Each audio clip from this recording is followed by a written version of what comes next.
18 अक्टूबर 2016 की सुबह 5:30 बजे के करीब पुणे शहर की केतन हाइट्स सोसाइटी की इमारत के नीचे एक्टिवा सवार एक महिला और एक आदमी के बीच कहासुनी होते देख उधर से गुजर रहे लोग ठिठक गए थे।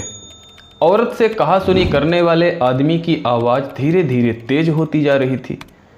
लोग माजरा समझ पाते अचानक उस आदमी ने जेब से चाकू निकाला और एक्टिवा सवार औरत पर हमला कर दिया। औरत ज़मीन पर गिर पड़ी और बचाव के लिए चिल्लाने लगी। हमलावर के पास चाकू था, जबकि वहाँ खड़े लोग निहत्थे थे। फिर भी वहाँ खड़े लोग उसकी ओर बढ़े, लेकिन वे सब उस तक पहुँच पाते उसके पहले ही वो आदमी महिला पर ताबड़तोड़ चाकू से वार करके उसकी स्कूटी से भाग निकला। महिला ज़मीन पर पड़ी तड़प रही थी। उसकी हालत देखकर किसी ने कंट्रोल रूम को फ़ोन करके घटना की सूचना दे दी। चूँकि घटना स्थल थाना अलंकार के अंतर्गत आता था, इसलिए कंट्रोल रूम ने घटना की जानकारी थाना अलंकार पुलिस को दे दी थी। सूचना पाते ही थाना प्रभारी इंस्पेक्टर बीजी मिसाल ने घटना की सूचना अपने अधिकारियों को दी और खुद एआई विजय कुमार सिंधे एवं कुछ सिपाहियों को साथ लेकर घटनास्थल पर पहुंच गए। लाश और घटनास्थल के निरीक्षण में पुलिस वालों ने देखा कि घायल महिला सलवार सूट पहने थी। उसकी उम्र 30-31 साल रही होगी। उसके शरीर पर तमाम गहरे घाव थे, जिनसे खून बह रहा था। पुलिस को लगा कि अभी वो जीवित है, इसलिए उसे तत्काल पुलिस वैन में डालकर इलाज के लिए सेसोन अस्पताल ले जाया गया। लेकिन अस्पताल पहुंचकर पता चला कि उसकी मौत हो चुकी है। इंस्पेक्टर बीजी मिसाल अपने सहायकों के साथ घटनास्थल और लाश का निरीक्षण कर रहे थे कि डीएसपी सुधीर हिरेमठ और एएसपी भी फॉरेंसिक टीम के साथ घटनास्थल पर आ पहुँचे। फॉरेंसिक टीम ने जरूरी साक्ष्य जुटा लिए तो अधिकारियों ने भी घटनास्थल और लाश का निरीक्षण किया। उसके बाद बीजी मिसाल को जरूरी दिशा निर्देश देकर चले गए। बीजी मिसाल ने सहयोगियों की मदद से घटनास्थल की सारी औपचारिकताएं पूरी की और उसके बाद अस्पताल जा पहुंचे। डॉक्टरों से पता चला कि महिला के शरीर पर कुल 21 घाव थे। अधिक खून बहने की वजह से ही उसकी मौत हुई थी। उन्होंने कार्रवाई करके लाश को पोस्टमार्टम के लिए रखवा दिया और थाने आकर अज्ञात के खिलाफ हत्या का मामला दर्ज कर इस मामले की जांच इंस्पेक्टर विजय कुमार सिंधे को सौंप दी। विजय कुमार सिंधे ने मामले की जांच के लिए अपनी एक टीम बनाई और हत्या के इस मामले की जांच शुरू कर दी। घटनास्थल पर पुलिस को मृतका का पर्स और मोबाइल फ़ोन मिला था। मोबाइल फ़ोन के दोनों सिम गायब थे, इसलिए मृतका की शिनाख्त में उससे कोई मदद नहीं मिल सकी। लेकिन पर्स से उसका ड्राइविंग लाइसेंस मिल गया, जिससे उसकी शिनाख्त हो गई। मृतका का नाम शुभांगी खटावकर था और वो कारवे नगर के श्रमिक परिसर की गली नंबर 5 में रहती थी। उसके पति का नाम प्रकाश खटावकर था। इसके बाद विजय कुमार सिंधे ने लाइसेंस में लिखे पते पर एक सिपाही को भेजा तो वहां मृतका का पति प्रकाश खटावकर मिल गया। सिपाही ने उसे पूरी बात बताई तो वो सिपाही के साथ थाने आ गया। विजय कुमार सिंधे ने अस्पताल ले जाकर उसे लाश दिखाई तो लाश देखकर वो खुद को संभाल नहीं सका और ज़ोर ज़ोर से रोने लगा। विजय कुमार सिंधे ने किसी तरह उसे चुप कराया तो उसने एकदम से कहा, शुभांगी की हत्या किसी और ने नहीं, मेरे ही परिसर में रहने वाले विश्वास कलेकर ने की है। वो उसे एक तरफा प्रेम करता था। वो उसे राह चलते परेशान किया करता था। प्रकाश खटावकर के इसी बयान के आधार पर विजय कुमार सिंधे ने विश्वास कलेकर को नामजद करके उसकी तलाश शुरू कर दी। उसके घर में ताला बंद था। आस पड़ोस वालों से पूछताछ में पता चला कि घटना के बाद से ही वो दिखाई नहीं दिया था। पुलिस को प्रकाश खटावकर से उसका नागपुर का जो पता मिला था, जांच करने पर वो फर्जी पाया गया था। इसके बाद उसकी तलाश के लिए पुलिस की 2 टीमें बनाई गईं। एक टीम नागपुर भेजी गई तो दूसरी टीम वहाँ जहाँ वो रहता है, वह काम करता है। पुलिस ने वहाँ के लोगों से उसके बारे में पूछताछ की। दूसरी टीम द्वारा पूछताछ में पता चला कि विश्वास नागपुर का नहीं बल्कि कोल्हापुर का रहने वाला था। वहाँ के थाना राजारामपुर पुरी में उसके खिलाफ हत्या का एक मुकदमा दर्ज हुआ था, जिसमें वो साल भर पहले बरी हो चुका था। बरी होने के बाद ही वो पुणे आ गया था। इंस्पेक्टर विजय कुमार शिंदे के लिए ये जानकारी काफ़ी महत्वपूर्ण थी। कोल्हापुर जाकर वो थाना राजारामपुरी पुलिस की मदद से विश्वास को गिरफ्तार कर पुणे ले आए और उसे अदालत में पेश करके पूछताछ के लिए पुलिस रिमांड पर ले लिया। थाने में अधिकारियों की उपस्थिति में विश्वास कलेकर से शुभांगी की हत्या के बारे में पूछताछ शुरू ही हुई थी कि वो फर्श पर गिरकर छटपटाने लगा। उसके मुंह से झाग भी निकल रहा था। अचानक उसका शरीर अकड़ सा गया। पूछताछ कर रहे साले पुलिस वाले घबरा गए। उन्हें लगा कि पूछताछ से बचने के लिए विश्वास ने जहर खा लिया है। उसे तुरंत अस्पताल पहुंचाया गया। डॉक्टरों ने उसे चेक करके बताया कि इसने जहर नहीं खाया है, बल्कि इसे मिर्गी का दौरा पड़ा है। ये जानकर पुलिस अधिकारियों की जान में जान आई। इलाज के बाद विश्वास को थाने लाकर पूछताछ की जाने लगी तो उससे सख्ती के बजाय मनोवैज्ञानिक ढंग से पूछताछ की गई। इस पूछताछ में एक तरफा प्रेम में शुभांगी की हत्या करने की उसने जो कहानी बताई वो कुछ इस प्रकार से थी। शुभांगी महाराष्ट्र के नागपुर के रहने वाले प्रकाश मधुकर खटावकर की पत्नी थी।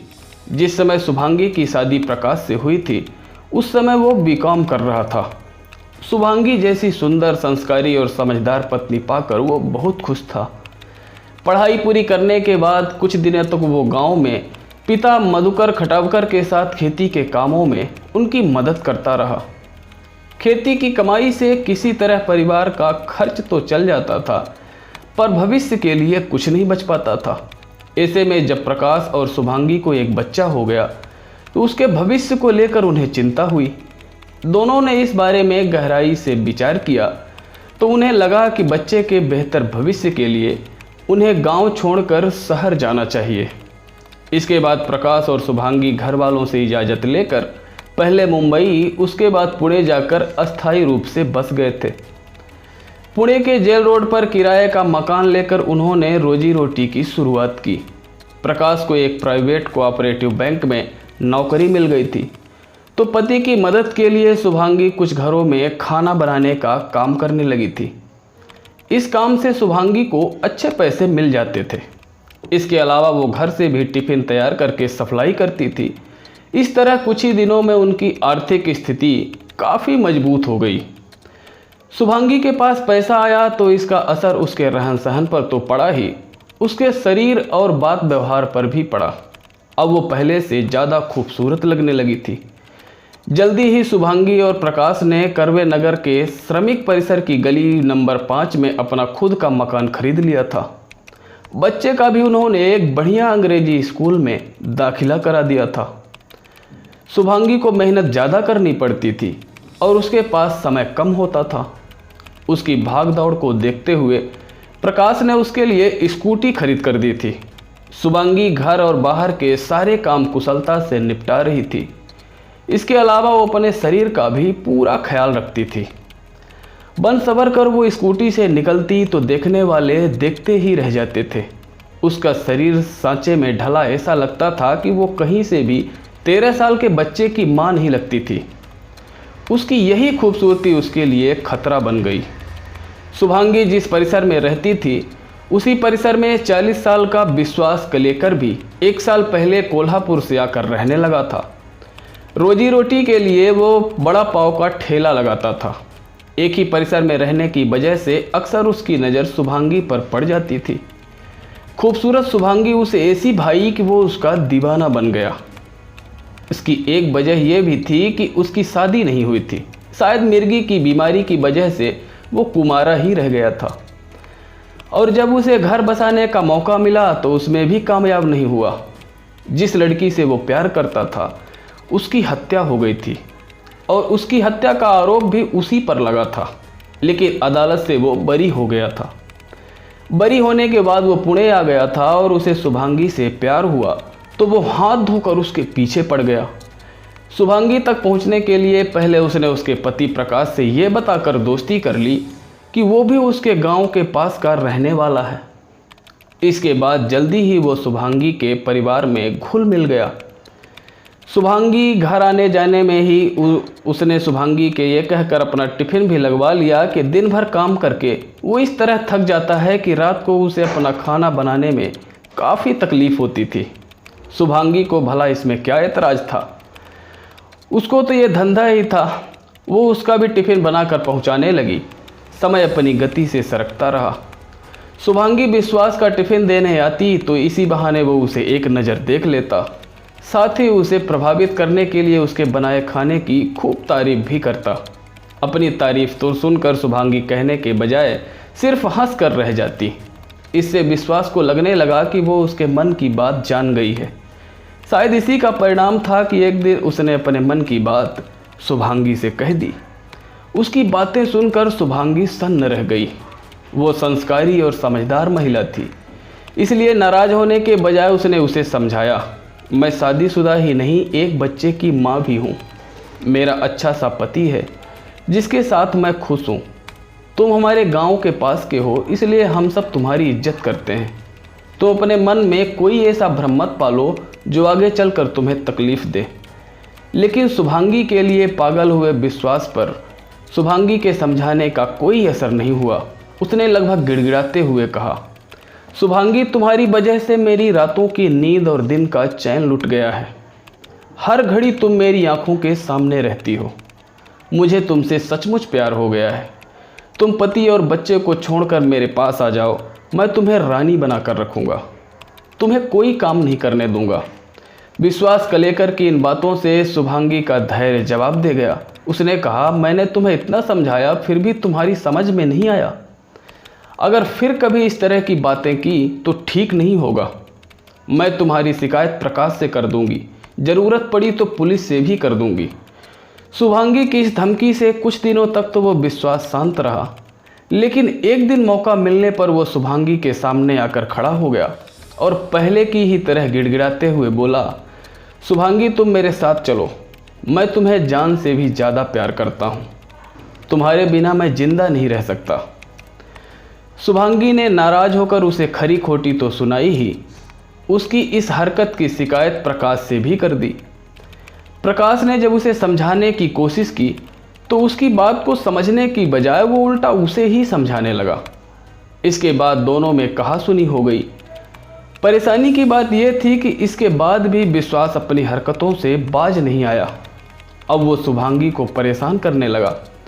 जब इसकी जानकारी शुभांगी के भाई को हुई तो उसने विश्वास की पिटाई करके चेतावनी दी कि अगर उसने फिर कभी शुभांगी को परेशान किया तो ठीक नहीं होगा।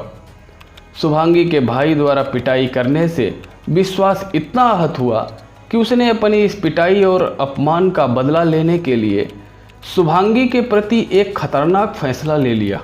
उसे शुभांगी के सारे कामों और आने जाने की पूरी जानकारी थी ही, इसलिए 18 अक्टूबर 2016 की सुबह 5 बजे जाकर के वो केतन हाइट सोसाइटी के पास खड़े होकर उसका इंतज़ार करने लगा। शुभांगी अपने समय पर वहाँ पहुँची तो इसकी स्कूटी के सामने आकर उसने उसे रोक लिया। उसकी इस हरकत से नाराज़ होकर शुभांगी ने कहा, ये क्या बदतमीजी है, अभी तुम्हें या हमें चोट लग जाती तो कोई बात नहीं, तुम तो जानती ही हो आशिक मरने से नहीं डरते। अपनी मंजिल पाने के लिए वे किसी भी हद तक जा सकते हैं। विश्वास ने बेशर्मी से मुस्कुराते हुए कहा, आखिर तुम मेरी बात मान क्यों नहीं लेती? तुम्हारी बकवास सुनने का मेरे पास समय नहीं है। तुम मेरे सामने से हटो और मुझे काम पर जाने दो। तुमने मेरी बात का जवाब नहीं दिया। विश्वास ने कहा, मुझे तुम्हारी किसी बात का जवाब नहीं देना। शुभांगी ने गुस्से में कहा, तो क्या तुम्हारा ये आखिरी फैसला है? विश्वास ने पूछा। हाँ, शुभांगी ने लगभग चीखते हुए कहा, हाँ, ये मेरा आखिरी फैसला है। तुम मुझे इस जन्म में तो क्या अगले 7 जन्मों तक नहीं पा सकोगे। शुभांगी के चेहरे पर अपने लिए नफरत और दृढ़ता देखकर विश्वास को गुस्सा आ गया। लंबी सांस लेते हुए उसने कहा, मैंने तुम्हें कितना समझाया कि तुम मेरी हो जाओ, लेकिन तुमने मेरी बात नहीं मानी। अब मैं तुम्हारा 7 जन्मों तक इंतज़ार करूंगा। कहकर विश्वास ने जेब से चाकू निकाला और ताबड़तोड़ वार करके शुभांगी की हत्या कर दी। इसके बाद जल्दी से उसके मोबाइल फ़ोन के दोनों सिम निकालकर उसी की स्कूटी से भाग निकला। स्कूटी उसने पुणे के रेलवे स्टेशन पर पार्किंग में खड़ी कर दी और ट्रेन से कोल्हापुर चला गया।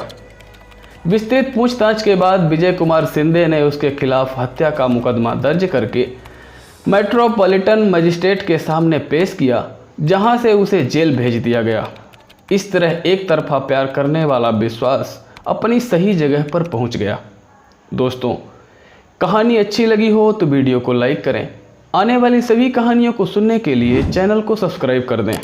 मिलते हैं नेक्स्ट वीडियो में एक शानदार कहानी के साथ। धन्यवाद।